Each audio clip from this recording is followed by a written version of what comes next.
Hi, it's Chris Henry from the Fox Group, and we're here at Telecom 2015 with Mike Wright from Microsoft, Skype for Business leader in Ontario. Mike, thanks for being with us. Pleasure to be here, Chris. Yeah, pleasure to meet you. Pleasure to meet you. How's everything going at the conference? I understand you're out of business cards already. I am out of business cards. It's been a very great turnout this year, and very pleased to see a big shift, I think, in some of the discussions and presentations and sessions here today. A big change from traditional telecom discussions that we've seen in the past, and a lot of focus around collaboration and productivity, which is very well aligned with Microsoft and our Skype for Business and our Office 365 initiative. We know when Satya came to take over the reins from Bomber 2 years ago, that was his mission statement, was really to allow companies to do more and be more in a cloud and mobile first world.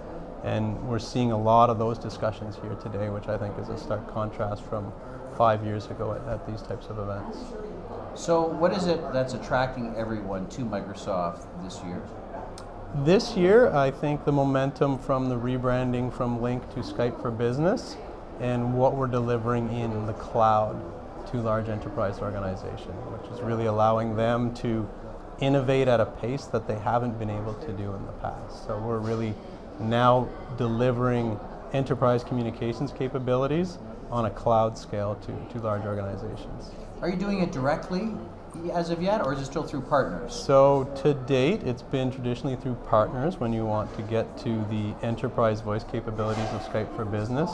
But coming in December, we're now launching globally cloud PBX capabilities and cloud conferencing capabilities, which give organizations the ability to offer through a cloud tenant call control and signaling, but because of the highly regulatory environment in Canada, the ability to deliver the actual phone numbers is still going to be required, a small on-premise infrastructure to deliver those phone numbers.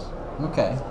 So it's really, I almost see in the industry, in the market, Microsoft almost has a 1-2 punch. The first one's with Office and the integration with Skype for Business, because everyone has either Skype open or Office. Now it's bringing the two together in one interface. Absolutely. I think the value of what we call unified communications and collaboration is really enhanced when you deliver those capabilities in the application. That's really the true value, is allowing users to collaborate natively in the applications they're working in on a day-to-day basis.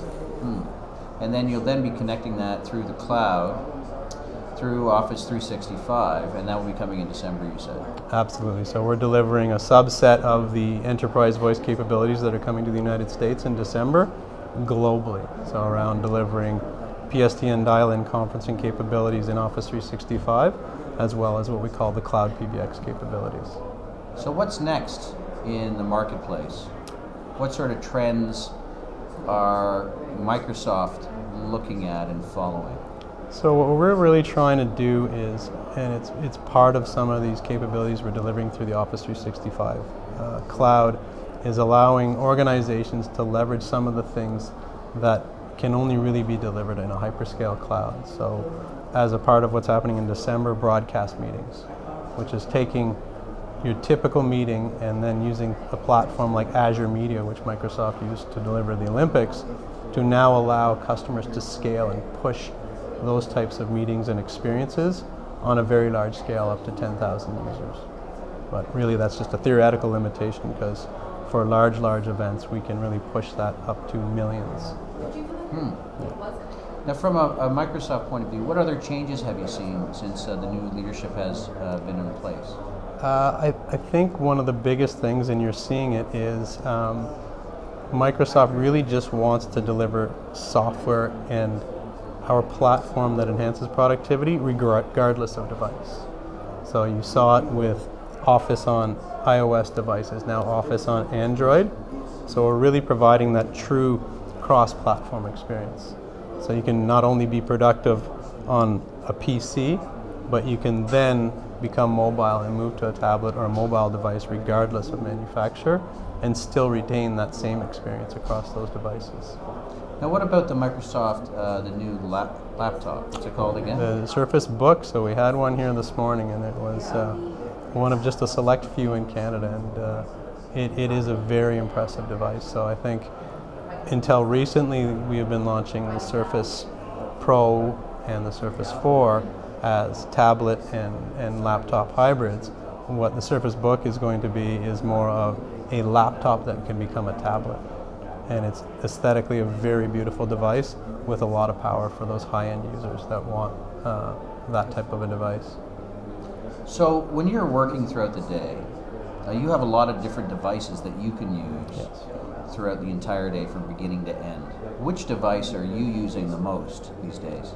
I have 3 children and I live in Ottawa, but I'm in Toronto once a week and do an awful lot of traveling. So right now my Surface 3 is my device of choice, and depending on where I am, I have several devices that I can connect with.